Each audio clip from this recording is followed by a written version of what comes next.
อัปเดตเส้นทางเข้มของเส้นใหม่นะ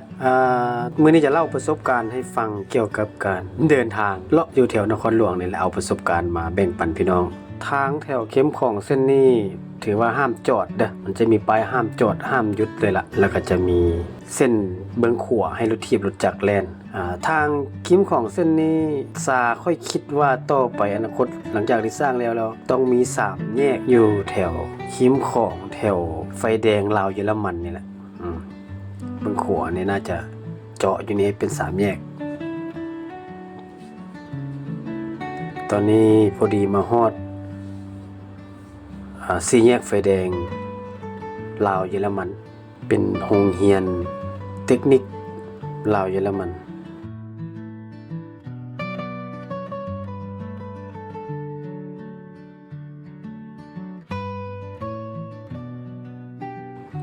เอารถจักรคันนี้มาจังได๋ตัดมาจังได๋นี่ คลิปนี้แห้งบ่อยากวิจารณ์คลิปนี้จะเล่าเกี่ยวกับประสบการณ์ที่ไปพบเจอมาหลักๆจะเป็นอัปเดตเส้นทางนะเส้นทางใหม่เส้นทางเก่าจะถ่ายเป็นลักษณะสารคดีถ่ายแล้วเอามาตัดต่อแล้วเอาลง YouTube หลักๆก็แม่นบ่อยากตัดดอกอยากเอายาวๆมาให้เบิ่งเป็นเส้นทางตัวจริงเลยแบบเรียวๆเลยบ่ต้องมีการตกแต่งอย่างไรคือเอาถนนตัวจริงมาให้เบิ่งเพื่อว่าอนาคตต่อไปจะเห็นบรรยากาศเก่าๆเวลาผู้ใดนึกขึ้นได้ว่าอยากเบิ่งเส้นทางในนครหลวงเวียงจันทร์หรือว่าตั้งแขวงแล้วมันเปิดช่องปนิน CRT อัปเดตหรือว่าจะเสิร์ชหาเป็น CRT แบบนี้จะสอบเบิ่งถนนนครหลวงเวียงจันทร์ได้แบบยาวๆแล้วตั้งแขวงประเภทนั้นจะอัปเดตเป็นเทื่อๆต้นๆไปเทื่อนึงเพราะว่าหลักๆก็แอดมินก็อยู่นครหลวงเวียงจันทร์เนาะแถวนี้เป็นหลัก4มาฮอดทางหลัก4แล้วตอนนี้จักหน่อยเราจะเลี้ยวขวาเข้าไป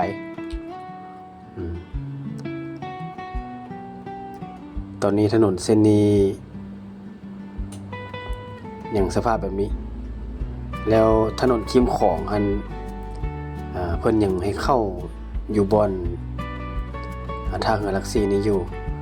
ถือว่ายังบ่ทันได้สอดกับทางเส้น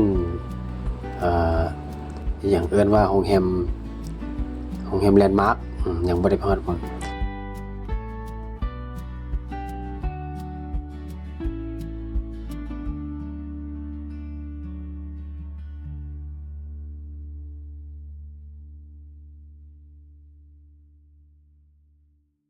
นี่เลี้ยวขวาเข้านี่เด้อแต่ว่ารู้สึกว่าจะมีคานกั้นก็คือรถสูงรถบรรทุกจะบ่มีสิทธิ์เข้าเพิ่นบ่ให้เข้าแล้วมันจะขอบทางนี่แม่นเป็นนั่นเลยเป็นขอบขาวแดงหมายความว่าบ่สามารถจอดรถได้แต่ว่าตอนใหม่ๆนี่รถยังจอดเต็มเลยที่จริงอยู่ทางข้างเมืองซ้ายนั่นทางลุ่มมันจะมีบ่อนจอดรถหลายอยู่ได้กว้างอยู่ได้แต่คนก็บ่ได้ลงไปจอดเห็นบ่เต็มบ่อนจอดรถกว้างๆแล้วก็มีหลายคันลงไปจอดแล้วก็มีหลายคันที่จะเลือกจอดอยู่นำเขียมทางนั่นเถิงอาจจะมาบ่เดียวแล้วมาเบิ่งบรรยากาศซื่อๆเพราะว่าเส้นทางก็หาเปิดใหม่ๆยังบ่ทันได้เป็นระเบียบแต่ว่าประชาชนเฮามาลิ้นมาเบิ่งมาอัปเดตสายตาก็ระมัดระวังรักษาความปลอดภัยเอาเด้อเพราะว่ายังไม่ไหม้นี่คือซีเมนต์เจ้าหน้าที่เพิ่นยังบ่ได้มาจัดสรรเนี่ยมันยังมีการขี่สวนเลนทางขึ้นบางเทื่อก็ขึ้นมาบางเทื่อก็ลงไปยังบ่เป็นระเบียบคักถือว่าระมัดระวังเอาเด้ออนุโลมกันเอาเพราะว่าตอนนี้ยังเปิดใหม่ๆยัง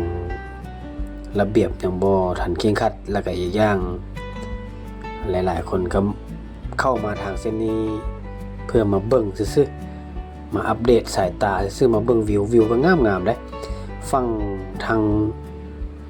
ฝากของเมื่อนั้นก็แม่นจังหวัดหนองคายนั่นแหละ เดี๋ยวมาแถวเบื้องซ้ายจะมีบ่อนจอดรถหลายๆถือว่าเฮามาเที่ยวนี่เฮาถ้าอยากรักษาความปลอดภัยมันลงไปจอดอยู่เบื้องซ้ายเพิ่นก่อนฝากของนั่นแถวนี้ก็มีร้านขายเครื่องแต่ที่จริงนี่ดนไปน่าจะขายบ่ได้ร้านขายเครื่องแถวนี้แบบมาตั้งแบบนี้น่าจะเพิ่นอาจจะจัดสรรให้มันเป็นระเบียบกว่านี้แต่ว่าในช่วงนี้ยังใหม่ๆอยู่เจ้าหน้าที่เพิ่นยังบ่ได้ลงมาตั้งด่านก็ระมัดระวังเอาก่อนคนลาวนำกันเด้วิวถือว่าสวยหลายงามหลายวิวแล้วกลางคืนยังบ่ได้มาเบิ่งจักเทื่อเดี๋ยวมื้อหน้าจะมาถ่ายกลางคืนให้เบิ่งเพราะว่าเห็นมีลักเสาไฟแบบนี้นี่ถ้ากลางคืนไต้ไฟแล้วมีคนแล่นออกกำลังกายในช่วงหัวค่ำมีคนย่างมีคนนั่งเล่นมีรถทีบขี่เสียงแวบๆน่าจะงามแล้ว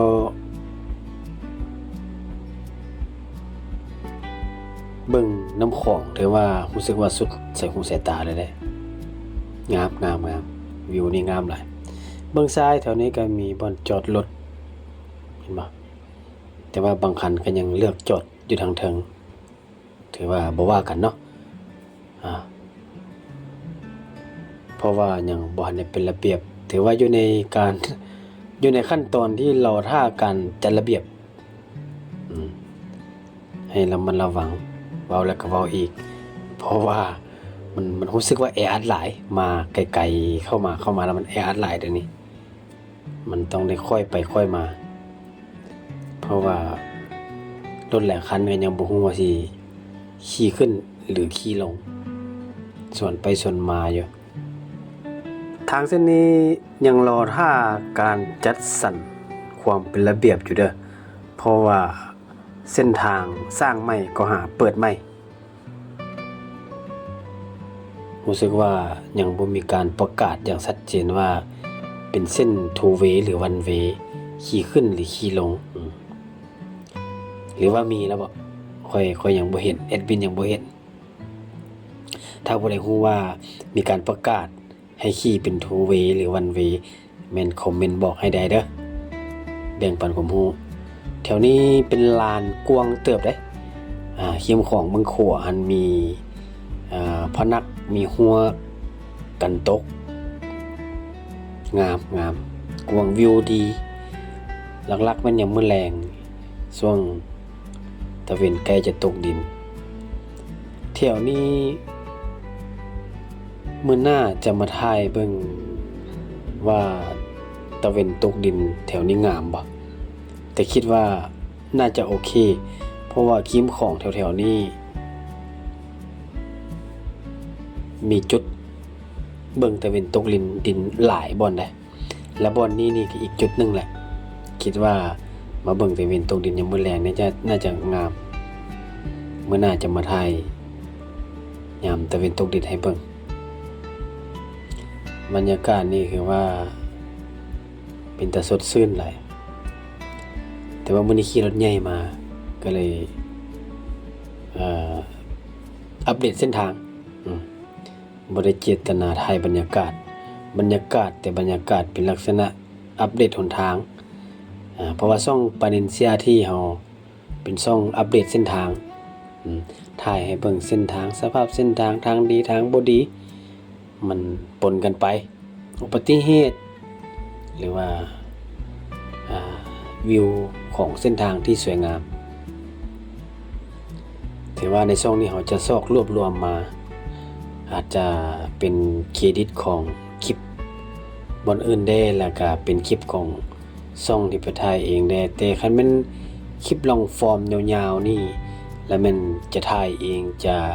ตัดคลิปเองแบบเต็มๆเลยล่ะยกเว้นว่าเป็นคลิปช็อตคลิปสั้นอาจจะ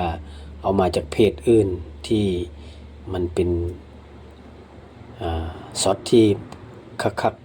ๆงามๆม่วนๆและตอนนี้ก็มาสุดบนนี้เลี้ยวซ้ายออกไปอันนี้มันน่าจะมันออกไปใส่สถานห้อมนึ่งแม่นละเส้นนี้ใส่สถานห้อมนึ่ง ทางเส้นนี้ก็บ่ค่อยงามปานใดเพราะว่าช่วงฝนมานี่ฝนตกแล้วก็ทางค่อนข้างเพน่าจะมีการปรับปรุงหลังจากที่ทางแคมป์ของเพิ่นเฮ็ดแล้วเพิ่นน่าจะปรับปรุงทางเส้นนี้เพราะว่ามันมาสอดออกนี่ต้องได้เฮ็ดดีๆเป็นซอยเด้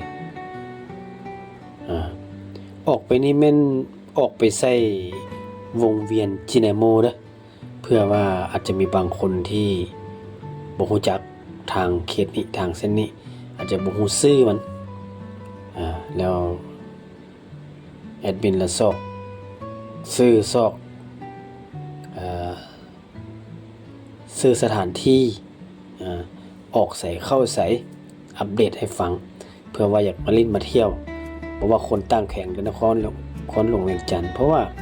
คนนครหลวงเวียงจันทน์แท้ๆก็บ่แม่นว่าสิฮู้จักเบิดทุกเส้นทางเนาะฉะนั้นช่องนี้จึงเฮ็ดขึ้นมาก็คืออัปเดตเส้นทางอันนี้แม่นวงเวียนจิเนโมเด้อเพื่อไผบ่ฮู้วงเวียนจิเนโมถ้าข้ามไปเลยไปซื้อเลยแล้วแม่นไปทางท่าเดือขวามิตรภาพถ้าหากว่าเลี้ยวขวาจะแม่นไปทางบ้านห้อมสิฐานเลี้ยวซ้ายก็เข้าในเมืองไปหาหลักสี่คลิปนี้ก็จบเพียงเท่านี้เด้อกดติดตามไว้จะอัปเดตเส้นทางใหม่ๆมาให้รับชมกันแบบเบิ่งเป็นสารคดีไปเลยก็คือมื้อใดคิดพอว่าโอ้อยากเบิ่งเส้นทางแถวใดว่ามันสภาพมันเป็นจังไดเดี๋ยวเสิร์ชหาช่องปริญ CRT เด้อกดติดตามไว้พบกันคลิปต่อไป